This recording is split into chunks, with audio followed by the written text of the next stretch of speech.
Not So at all. you're not trying to. So why are you talking to me? You're not trying. Are you trying to? You're sharing your perspective on this, right? Do you believe? Do you want me to see things your way? Did I ask you? Did you ask me a question? I answered it. Yeah, I'm asking you another question. I'm asking you a question. Yes, you answered my question. I'm asking. Hold on. Let's reset. Hold on. Jared, if the way you, let's put it this way. If the way you are reasoning these things sounds reasonable and logical, if something is reasonable and logical, then if we're doing something contrary to being reasonable and logical, then why would you not be trying to present it in such a way that you say, hey, stop thinking about it this way, thinking about it this way instead? Because if you want to be a reasonable and logical person, you'll think about it this way rather than that way. Because when there's an unknown in the mix, I'm trying to figure it out, not try to be right. I'm not here to prove a point that I'm right, because we're talking about something that is unknown. Okay, then really say right. So look, man, hold on. Let me finish. Hold on.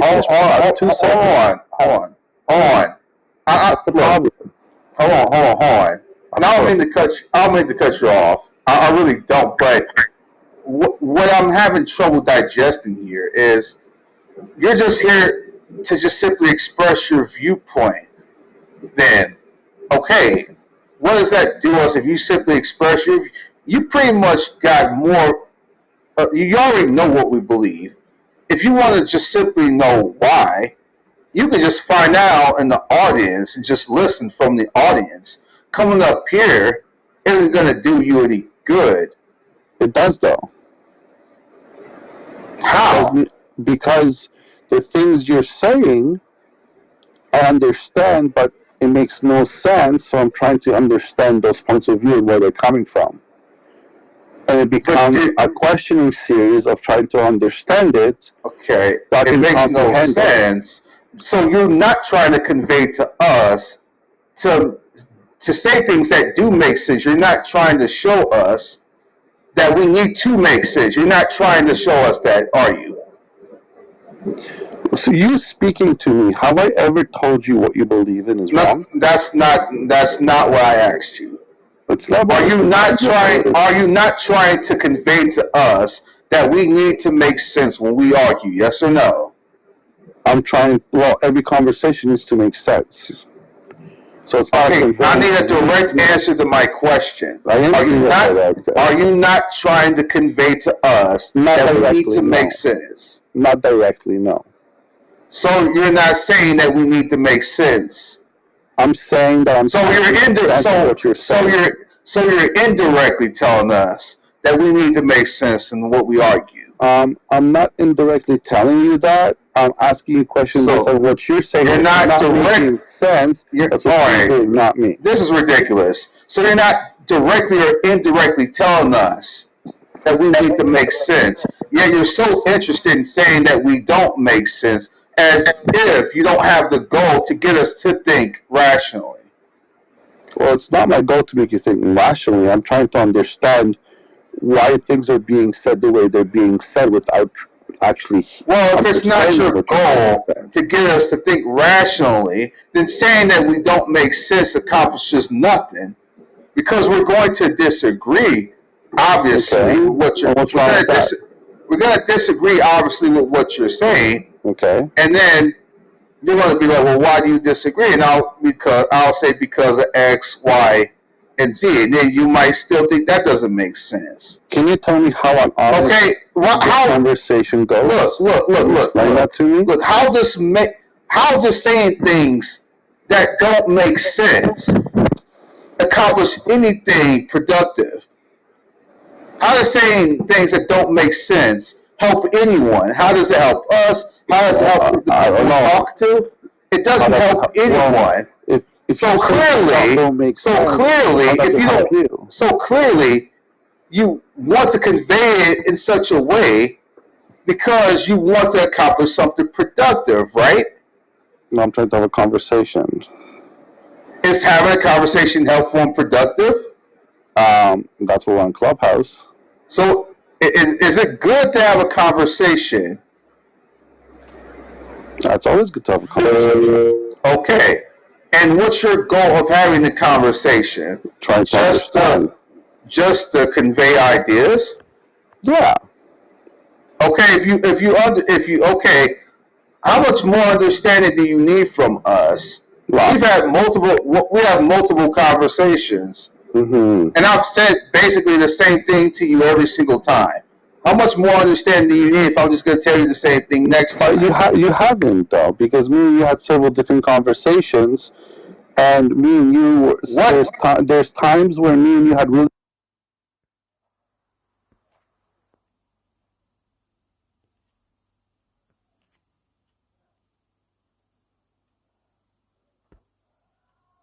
Religion, and these people who brought this religion, how they came to this machine there.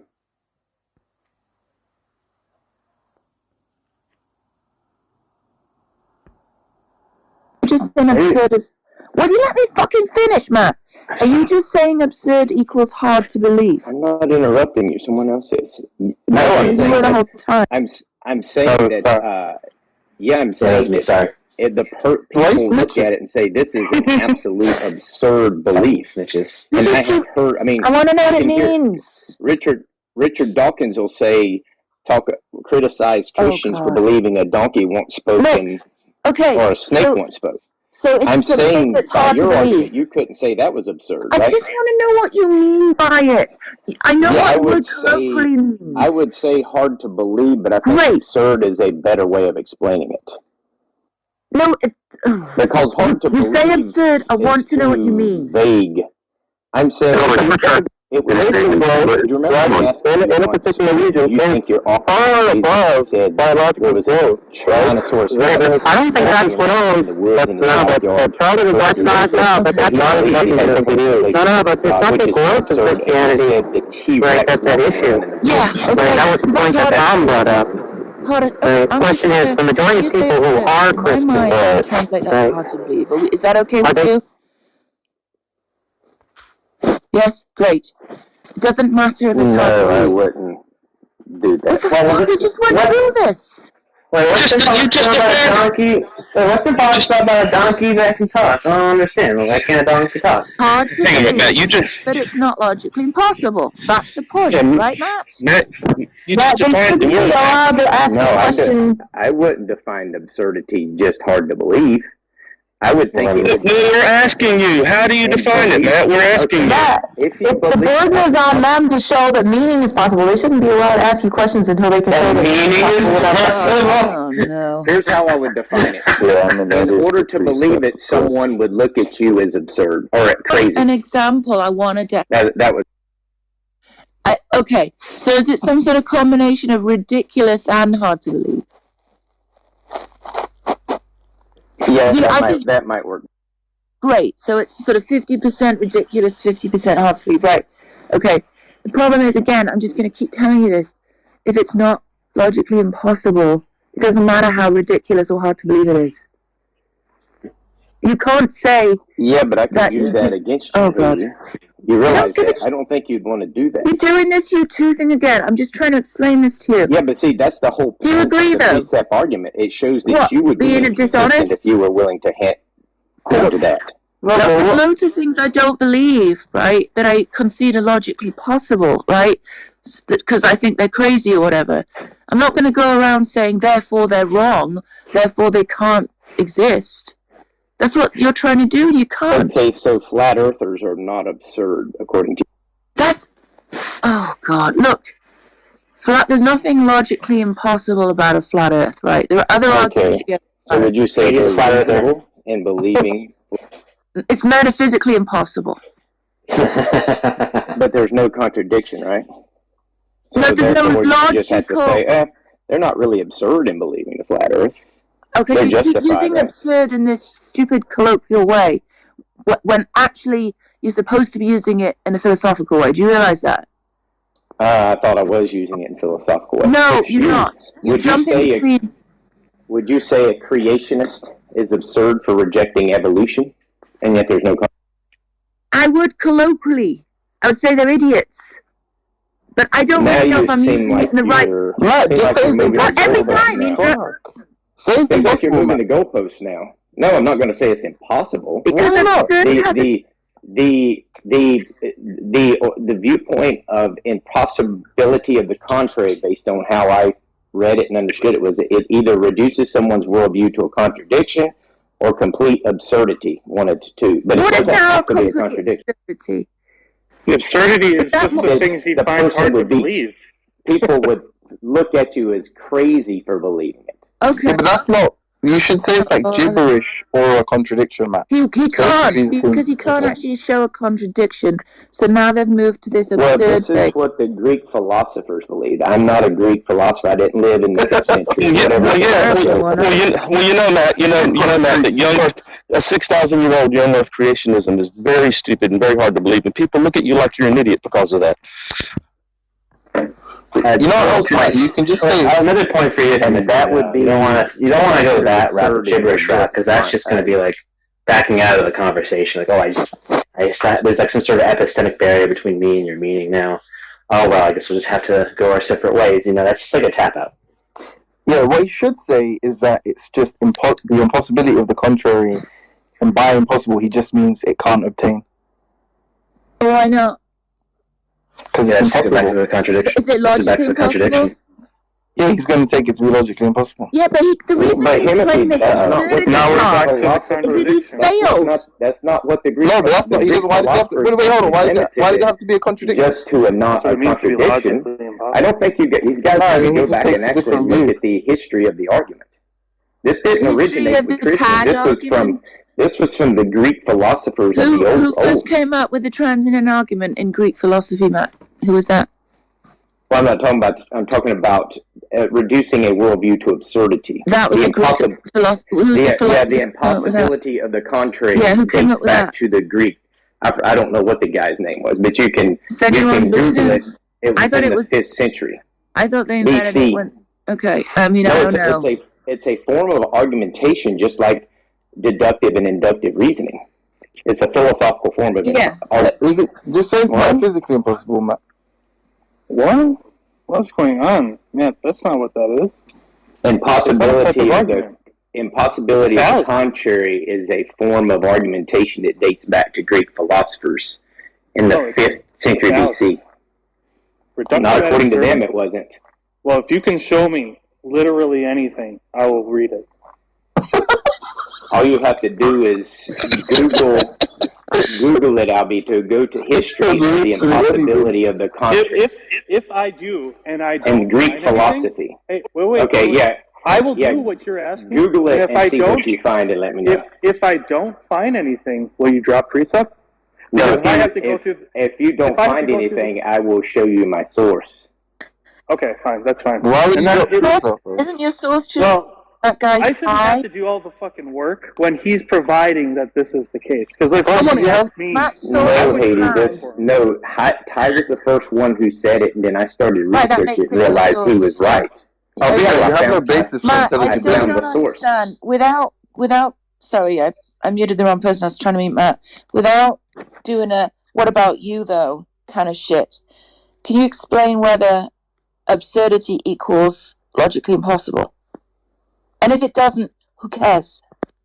It can, but it doesn't have to. Right. So if it doesn't, why is that an argument against something existing? Well, I mean, I'm not saying that if you want to believe in something absurd, I'm not going to say, okay, you don't have to. Well, then I mean, your I'm just- precept fails, doesn't I it? mean, because there's some people that hold to.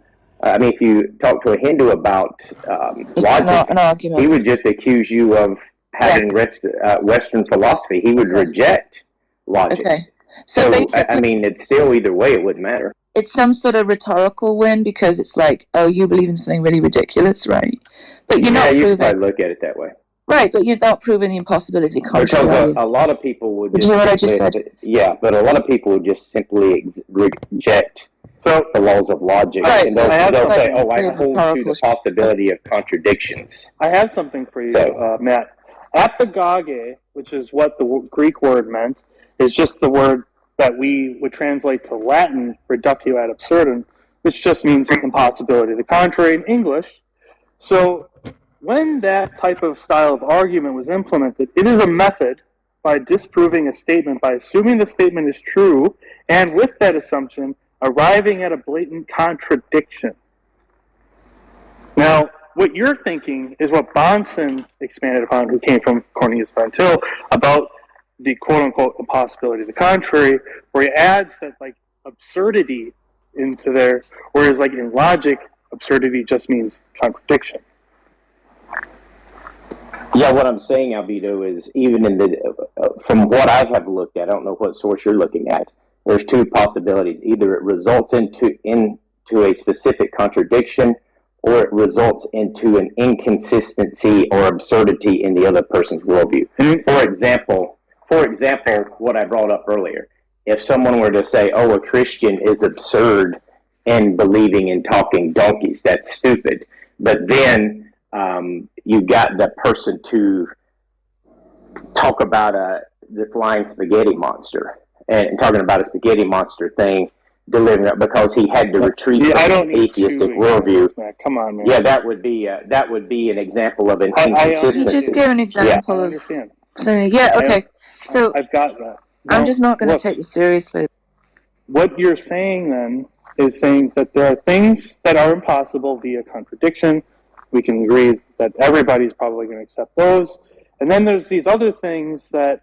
No, we couldn't agree to that. Because actually, Hindus would probably reject that. I'm saying we, me and you, we are the ones talking. I'm not talking about I thought you meant we as in humans in general. Well, I said most people. Anyways, but me and you are the ones talking. So who cares about them for now? We can talk about them later. Me and you agree that contradictions mean bad. Like, we don't want them. It makes it not true. Correct? We can talk about the other thing, then we'll move on. Hello? Yeah, we can hear you. Matt, are you there? Maybe you had to go. Good. You know something I wanted to say as well. I wanted to ask. Okay, Matt, go ahead. Well, you do agree with that, correct? Based on just between you and I, is that what you're saying?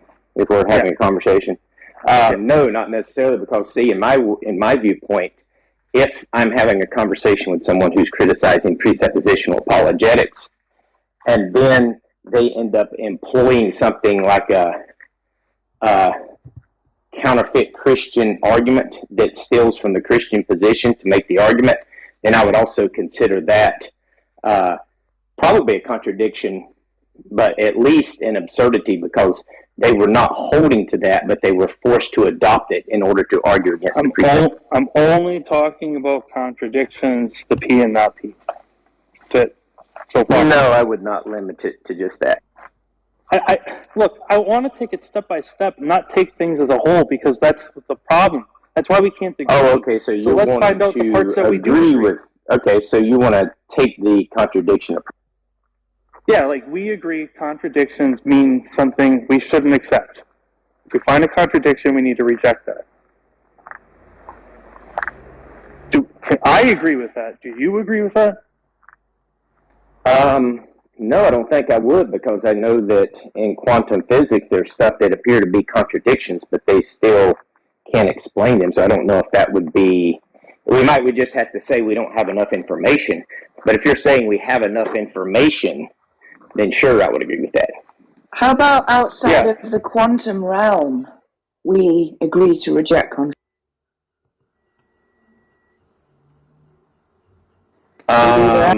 Well, I don't know if I could do that, because there are thought experiments within our own mind that lead to contradictions. But the thought experiments are genuine. If you're okay with contradictions, why can't God exist and God not exist? Well, like my point is like the liar's paradox. I mean, it seems to be a contradiction. We can't solve it, really. So what I'm saying is,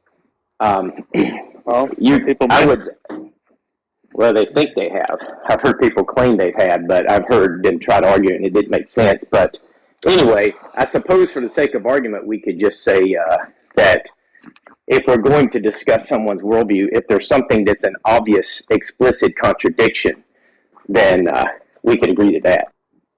Well, it seems like you're already kind of ambiguous as to what is a contradiction. Like, given like you think that the Lies paradox is at least evidence of one. It just seems like you're on the fence about whether or not contradictions are bad. Like, let's say there are some contradictions. Oh no, they come back today? What do we do about those things? You're hot micing, Haiti. Sorry.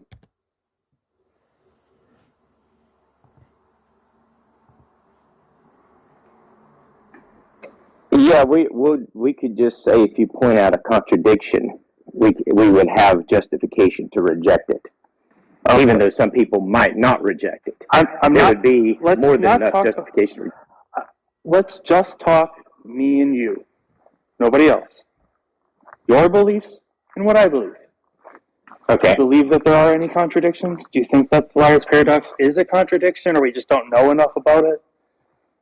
I think I would call it a paradox that we can't solve. Okay. But I don't know if that answers my question. Is that just saying, like, I don't know? I wouldn't say that it's a contradiction. I would just say it's a paradoxical thing that seems to be a contradiction, but it may not be. Okay. Now, if we find in one of our views one of those things, like a contradiction, we should reject each other's view, like whatever view that is. Whether it's a Hindu view, atheism, whatever. Okay. Now let's talk about the absurdity thing. Now, it's still kind of ambiguous as to what you mean by that. I thought it kind of got narrowed down to it's just like something hard to believe or something we think, given what we know, contradicts what we know. Like, we don't know of any talking snakes, therefore saying there's a talking snake is absurd. Would you agree with that? I think a good way to define it is absurdity would be what appears to be arbitrariness or inconsistencies. And what is arbitrariness? Because I take arbitrariness Meaning to it be seems something like without a reason. Someone just decides something, like maybe they have a particular viewpoint that's pretty consistent, but then regarding a specific topic, they just arbitrarily decide to not apply that viewpoint to that specific topic for some reason. Well, like I said, I take arbitrary to be the things without reason. So there isn't a reason. Well, I'll give you an example, like, and this is one I like to bring up quite a bit, like when someone says, people are determined, that, they can't choose what they believe, they can't choose how they act, they're determined to do so. They just can't help it. So therefore, if someone was born with certain determined to live a certain lifestyle, there's nothing really wrong with that. But then they seem to arbitrarily abandon that when they want to criticize someone's political view or someone's racist tendencies or something like that. That would be what I would consider arbitrary. Okay. When you said they seem to, I want to make sure we're not like confused about something, because I could be confused by this, but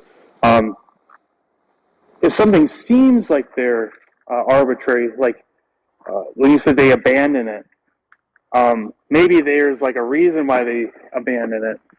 Are you saying that there is a reason, or there isn't a reason, or the reason is unknown? Well, I'm saying when you ask them more about it, they're unable to provide a reasonable justification for what. Okay, so they can't provide one. All right, that's something we can work with. All right. So if you say atheism is absurd, what is the thing that you find is the absurd part? Well, to me, the absurd part of atheism is that the atheism implies the lack of belief in God or gods, but the theism would have to be true in order for atheism to be true. So that would be the absurdity. Why is that? Because atheism is a rejection or reaction to. How did you figure that out? I don't think that's true. Because that's what literally every atheist I've ever talked to argues. Does that make it true?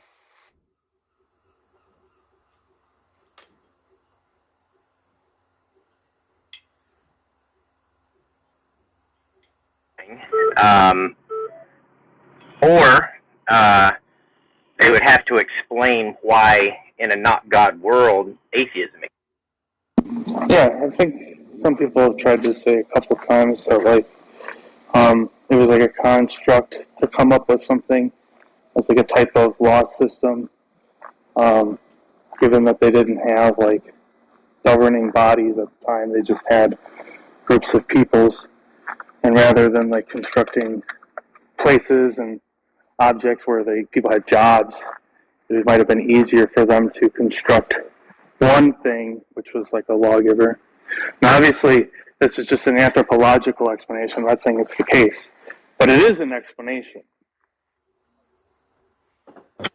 Yeah, but when you start really following it down to other things that atheists believe, then you'll see that even that explanation would lead to absurdity, such as the idea that we can't choose our beliefs. If we can't choose our beliefs, then how did people choose to make this up in order to rule a society? Well, they wouldn't have. I mean, yeah, and then you'd have to ask yourself, if we can't choose it, then how did these experiences come into our mind at that point? Who put these thoughts on God within our mind that we can't control or that we can't choose? So it ends up leading to other, even more absurd positions that have no answer. I mean, just like in your view, there's going to be things that you don't have answers for, right? That's not too weird to say. Like, you don't know everything about God, you don't know everything about His plan, there are things in the world you don't know. That's going to be true of like atheists or Hindus or anybody.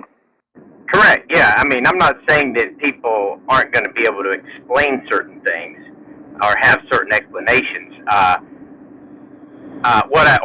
Not be able to explain things adequately, but there's things that seem to be, to me, that are obvious, or that are obvious, that would result in the person who's holding to one worldview just completely going to absurdity to argue against another worldview. And that's what I think the point of the presuppositional approach is to point out, I guess, the desperation in the critic when he tries to argue against the presuppositional apologist Christian's worldview. I kind of agree with that critique that atheists are really good at being skeptics, or at least, like, when I say really good, they're used to it. They're not used to having their views critiqued, and Precept is really good at that. So actually, that's something I appreciate about Precept. But if the idea is like the things that we find self-evident, or things that are very hard to deny given like the rest of our experience, if we have two people that have two different things that are incommensurable, like they can't work together, like someone who thinks that the world didn't come from God, and then we have another person who thinks that the world did come from God, well, you agree that only one of them could be the case, but both people are going to say that that they have, like, it's self-evident, like it's everything conforms with it. And then the question is, like, how do we figure out, like, who's justified, or who, are they both justified given the rest of their experience? Are they neither of them?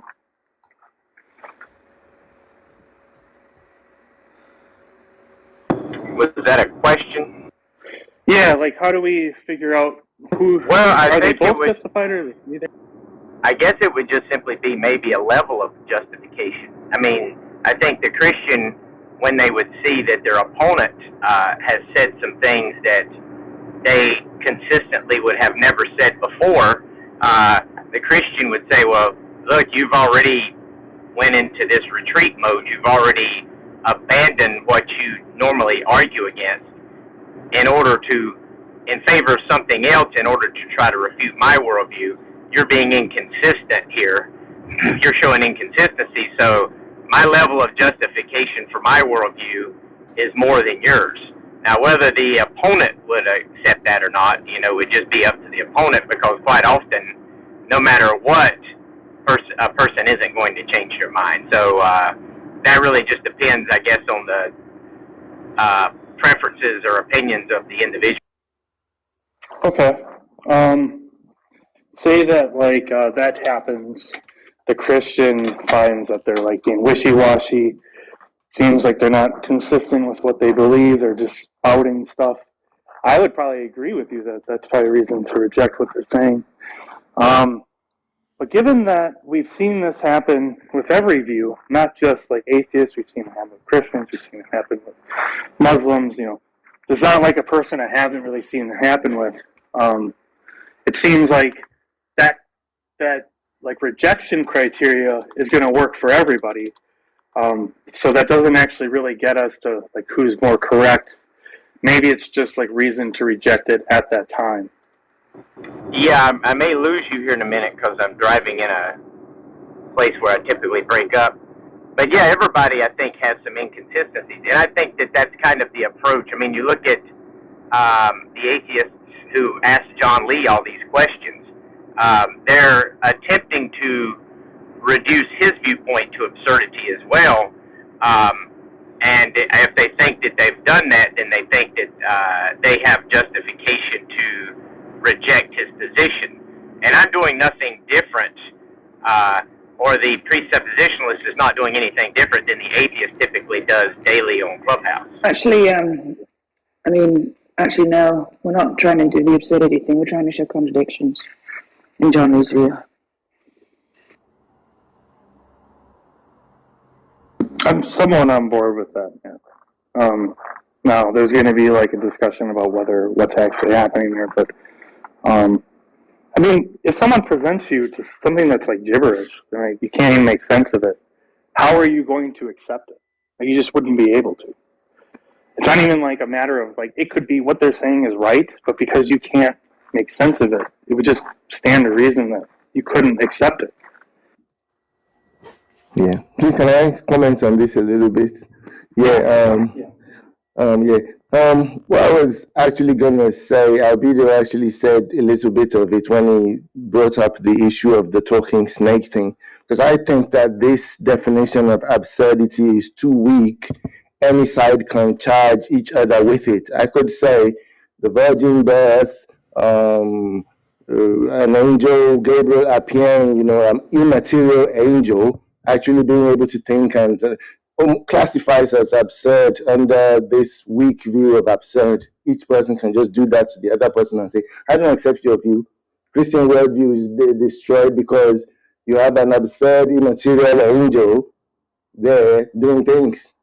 Because you brought up where you classify as absurd in people not choosing their beliefs. You think that that's absurd. But determinism could be true, and everything is just deterministically happening. And that doesn't seem absurd. That doesn't even seem as absurd as an immaterial angel. So I don't think this approach actually works, this weak definition of absurd. I'm not sure if you guys can hear me now. I think I'm kind of out of the dead zone. Did someone ask a question or make a comment to me?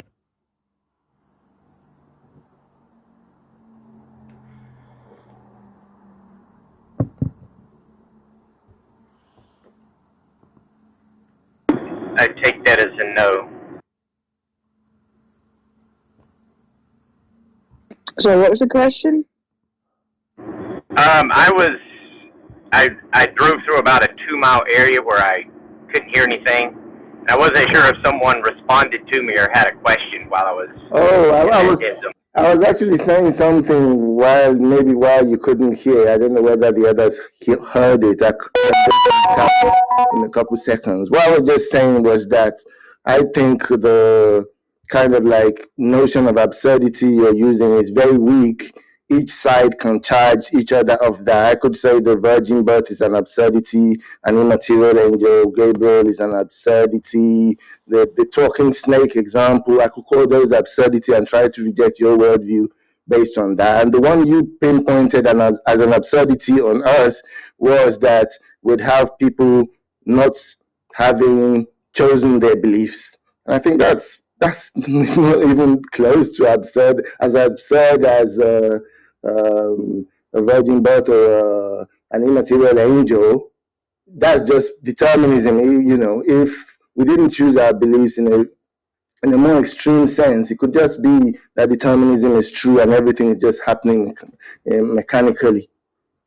Well, yeah, that's certainly possible. Well, that's my point. What the presuppositionalist is simply doing is the same tactic that we see daily on here. I mean, for example, look at the several days last week where the rooms kept being opened up about agape love. Well, no one can ever point out a contradiction. Yeah, they did. They just tried to reduce it to absurdity because they couldn't find a contradiction. Matt, it's completely wrong. The whole point is it contain a contradiction. So whether or not you accept that. That's the point. Okay, so they failed. Look.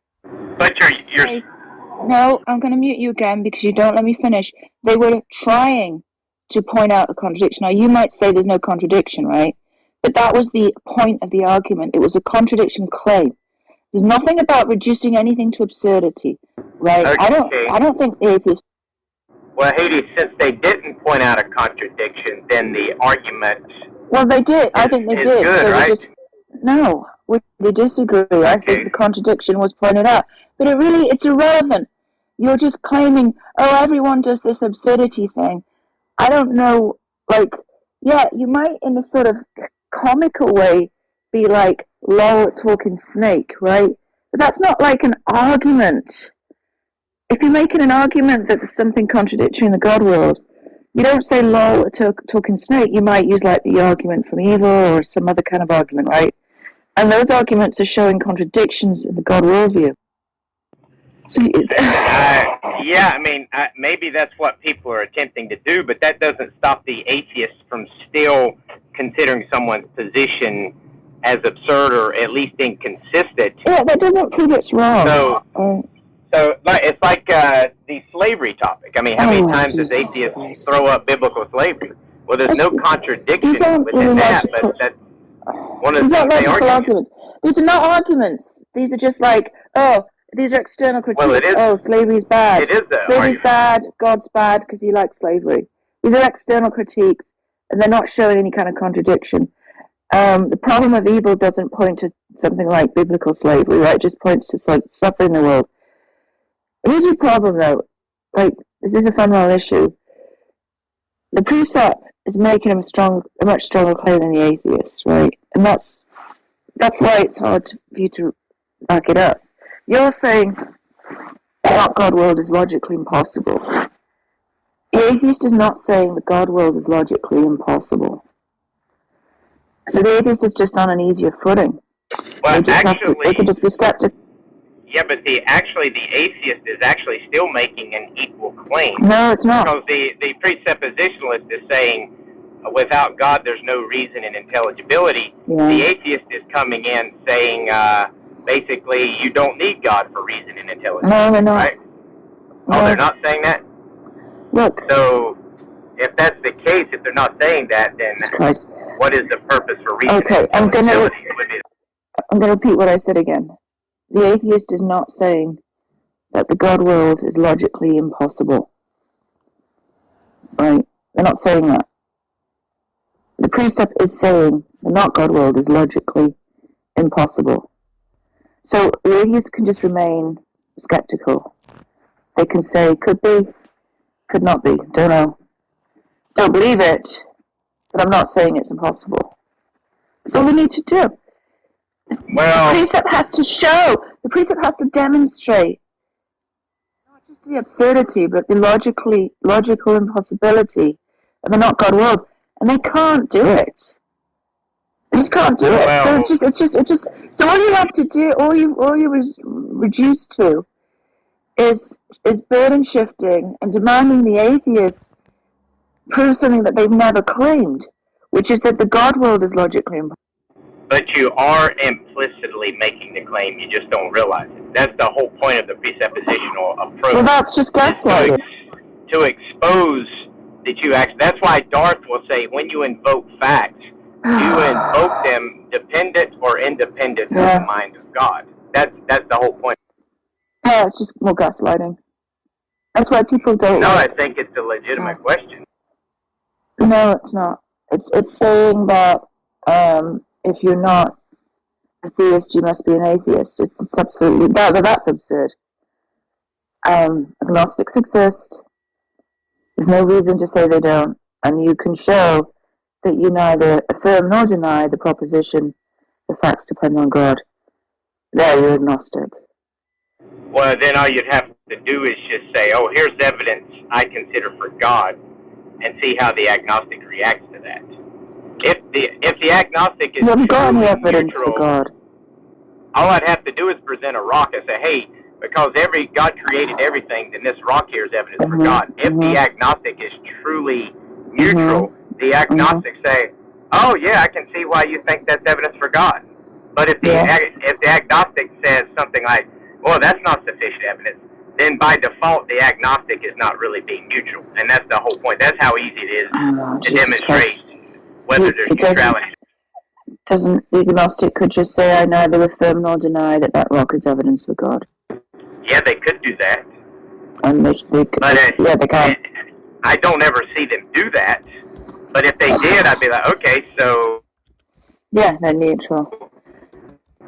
An agnostic is not making a claim about logical impossibilities. Agnostic is withholding judgment. Justified in believing this rock is... Yeah. The reason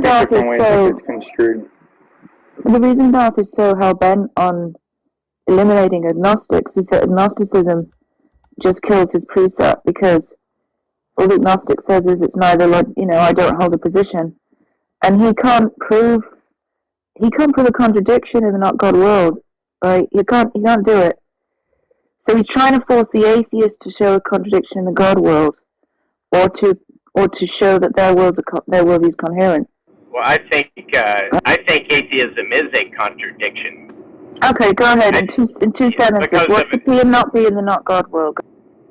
Because atheism requires theism to exist. If theism exists, what's it's not a not God world. What's the... Okay, that's ridiculous. Yeah, theism, we've already been through this. Theism is a belief. That doesn't mean God exists. That just means the belief exists. So try again. Well, wait a second. Wouldn't atheism be a belief? Yeah. Okay, so if you're rejecting theism because it's just a belief, then I'm what would be the point of talking about an atheistic worldview? I'm not rejecting theism because it's a belief. I'm saying you're conflating theism with the ontology of God existing. You're saying because theism exists, God, that means atheists think God exists. That's what you're saying. Atheist isn't making the claim that God doesn't exist ontologically, right? They just say they lack belief in the existence of God, right? Some do. But you're just saying because theism, the belief system exists, somehow that makes atheism contradictory? Yes. Just when you say theism, I'm going to take it as a belief. I'm not taking it as a God world. Right? Just so we're clear. So what is the contradiction in the atheist worldview?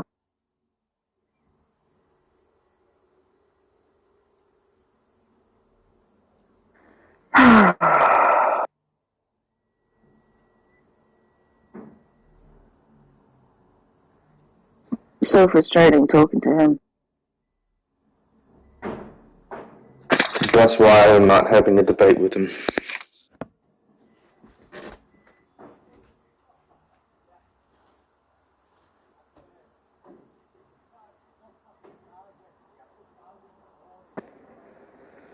So Matt would say everybody that's agnostic is still in a state of resistant non-belief. Is that correct? Well, he wants to say they're atheists. Would that be like a resistant non-belief though? 'Cause I have a line of questions for him. Yeah, probably, yeah. He doesn't believe in non-resistant non-believers. Does he believe that there are any former Christians? What form of Christians? Correct. I've heard him tell Jeff. Yeah, former. I've heard him tell Jeff before that. Former! Oh, no, Yeah, former Christian. No, he doesn't, no. So what state would I have been in prior to the state I'm in now? If right now I'm in resistant non-belief, what state would I be in before that? I don't know. That's a good question. So, because I would see that as non-resistant belief.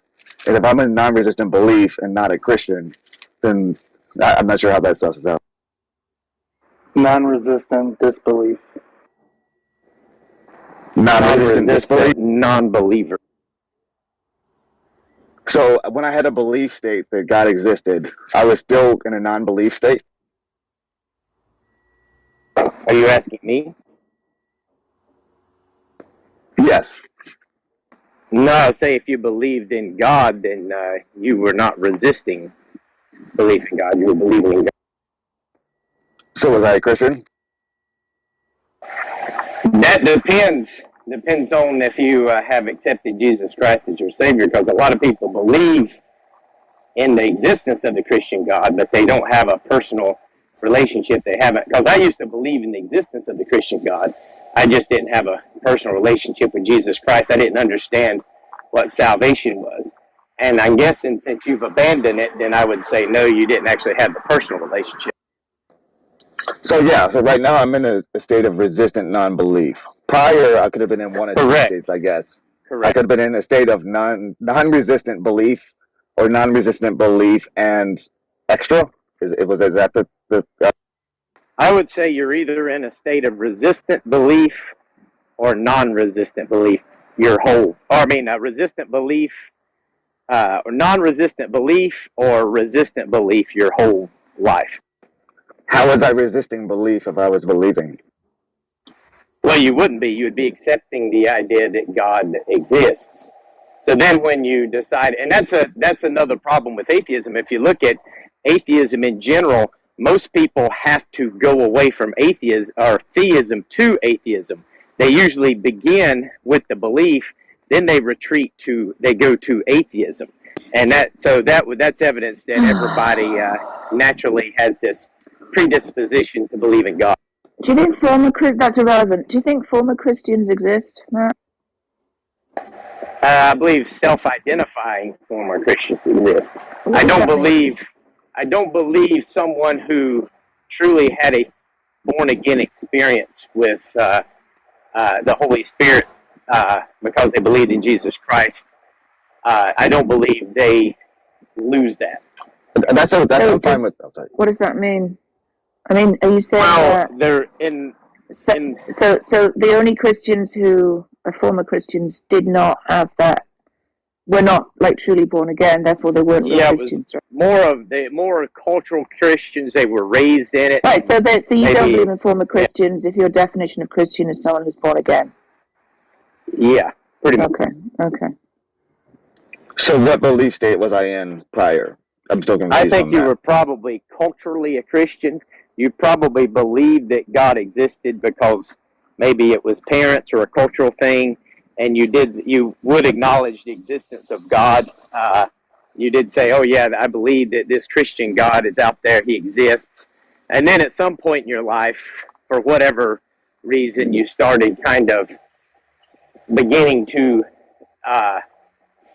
question that, mostly through probably the indoctrination of men, and you ended up starting to resist it, and then ultimately you suppressed it completely. I can accept that. That's fine. Suppressing his atheism, Matt. And that's what was going. So say I accepted God today, and I was now in a state of non-resistant belief again. Would I be a Christian, or what would I be? Well, if you accepted Jesus Christ as your Savior, then obviously you would be a non-resistant believer at that point. You did that before. Yeah, so say on Friday I decide that I changed my mind again. Would I be in a state of not resistant? Well, I wouldn't say that you wouldn't just change your mind on your own. I believe it's actually a work of the Holy Spirit that would come into you and make you a new creation. Kind of, you might start kind of contemplating things. You might start saying something like, this doesn't seem to make sense or something. But I think that all of that is ultimately the work of God, kind of working in you, because I don't think apart from God you would change your mind. So, can you be a Christian outside of belief? Like, do you have to do something more than belief to be a Christian? Can you be a Christian outside of belief? What I mean by that is, can you become a Christian any other way than by belief? By believing? No. Okay, so if I believed in God prior, and I was in a state of non-resistant belief, but I was still not yet a Christian, what state was I in then? I'm just confused. Well, you were kind of like, I guess, a lot of people. Like you were kind of like religious leaders, the Pharisees and things like that. They believed that there's a higher power. They had this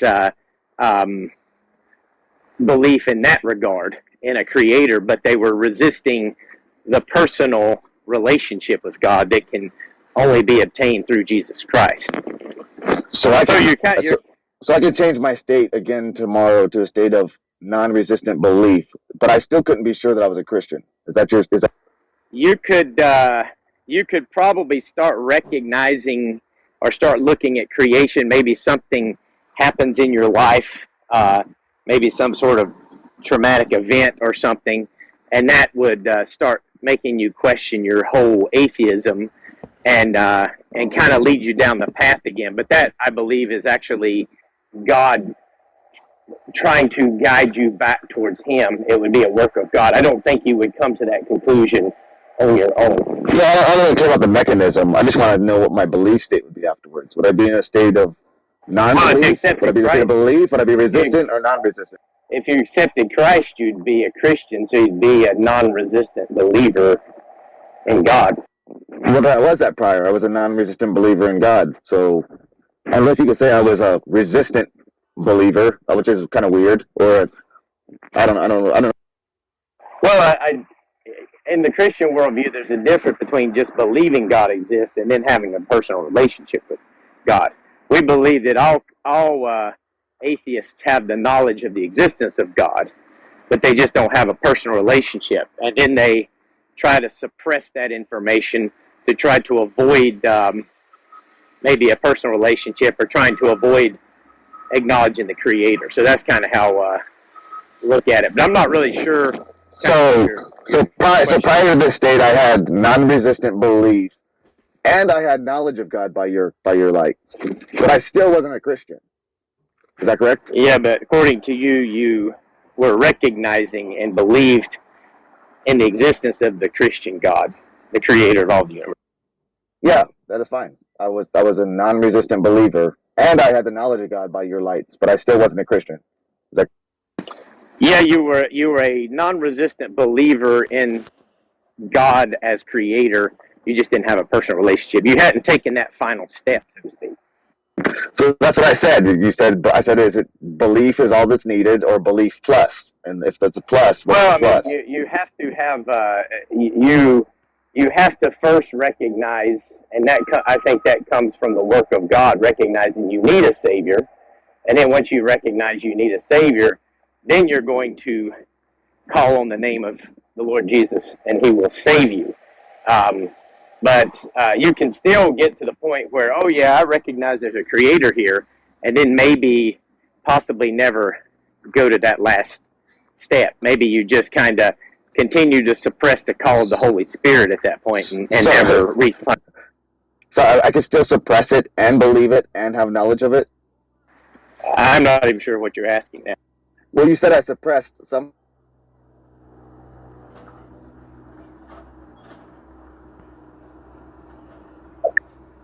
How regenerate? From what? Okay, so how are concepts generated? So is that the question? Yeah. Okay, great.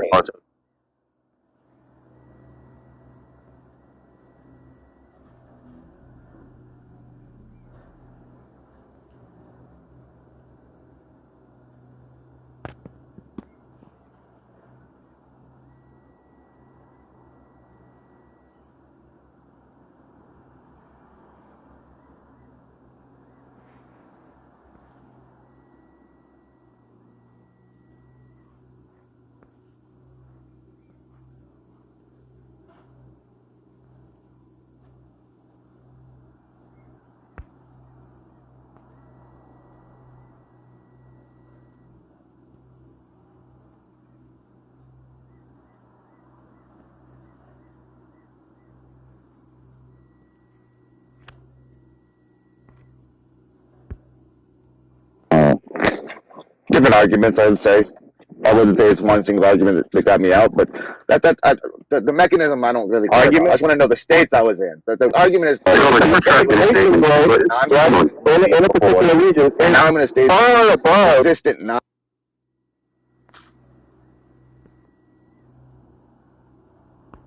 Of biological growth, right? I don't think that's what it is. That's not the issue. No, but it's not the growth of Christianity, right? That's at issue, right? That was the point that Tom brought up. Right? The question is, the majority of people who are Christian, right? Are they Christians because they had Christian parents or not? Yeah, and the answer to that, as far as my understanding, the answer is no. Yeah, that seems crazy. When you look at all those Christians, that's undeniable. Right, that's at issue. Right, that was the point that Tom brought up. Right, the question is, the majority of people who are Christian, right, are they Christians because they had Christian parents or not? Yeah, and the answer to that, as far as my understanding, the answer is no. Yeah, that seems crazy. When you look at all those Christians, that's undeniable. That's so crazy. I was never brought up in a Christian family. I was, how old was I? 30 odd, 31 maybe, when I got saved. Never been to a so-called church building or any of that stuff. It's like everyone in South America. Yeah, that's just like so crazy, John. They came to it on their own. It's just wild that you could even try to say something. It's insanity. So now where's the evidence for that claim, John? I just gave the WRD. We're not talking about growth. We're not talking about new converts. Yeah. Right? So it's like 300% higher. China is an impressive number. What percentage of the entire population of Christians today does not have Christian parents? I don't get it. Well, you look at China, you look at Africa, and you will find a majority of percentage? The Christian parents. The entire population of China. The entire. You're asking me, listen, if you want to talk about Christians, let's say in China versus the United States, right? Yeah. There will be more Christians in China. Nearly all of them are asking. Smiling red hair. He doesn't have statistics. If anything, Jack, Christians are on a mass exodus. And not the question I asked in Europe and the Scandinavian countries. Why don't you answer the question I asked you, John? The question is, how many Christians are Christian because their parents are Christian, right? If you want to look at the empirics here, you would be astounded to find out a majority of them have non-Christian parents. A majority? You're seriously saying that the majority of living Christians today do not have Christian parents? He's trying to restrict that to China. What's the evidence for that, John? When we look, is Tom hearing this? Is Tom there? Yeah. You will find, Jack, right? I mean, this is like, it's not easy, it's not one of the most insane things John has ever said. It's not beyond the pale. This is the most insane thing. So crazy. Which is insanity. Yes, it's physically impossible. You want the source. You want the source for the claim, John. Yeah. I already told you. Link it. Link it. When you have, put a link in chat. What is the link in chat? Yeah, we should not allow him to talk anymore until there's evidence. We want the link. Yeah, and so when you have Christianity, along the lines, unbelievable. What's unbelievable? Going along, what's a fucking link? John, I'm on the World Religion Database.org right now. Just link to it. Yeah, it's a lot of information. So what I'm telling you guys is that not asking you, I'm asking you for a link. May I even? No, I don't think you said that. You've been talking forever, and you haven't given any sources. Yeah. So listen, I could be. I'm not going to say anything, by the way. You guys don't argument. This is what you guys do. How many Christians are allowed to go? Like a couple billion? This is why, this is why most this is why what it's so wild. Christians, how many Christians are there? 2 billion, 3 billion, something like that? So undoubtedly embarrassed. John, how many Christians are alive today right now? I don't know that he's capable of being. Yes, he is. Let's say 2 billion. Is that bad? Not let's say 1 billion. Well, when you look at like China, you don't answer my question. How many Christians are alive today? None of them are Christian parents to begin with. That's just right now. Does anyone know? Is it a billion? So you're going to tell me when you go to 8 billion Christians. How many Christians in the United States? I don't know if it was to go by. Oh, it could be about 20. This horse, why you got muted? Be quiet. Tell me the 2.3 billion people have stopped interrupting. We're not Christian. When atheism is a tiny, tiny proportion, and most Christians live in the West. With all their parents Indian. That's why Tom asked him why it was geographically concentrated in certain areas, right? I don't know how he answered that question. I must have been distracted. He didn't. Yeah. So, wait a minute. With their parents Muslim. Yeah. Even more people don't know that Christianity in the United States was very low during the Revolutionary War. So this is by far the craziest thing he's ever said. It's the craziest thing he's ever said. He's a crazy person.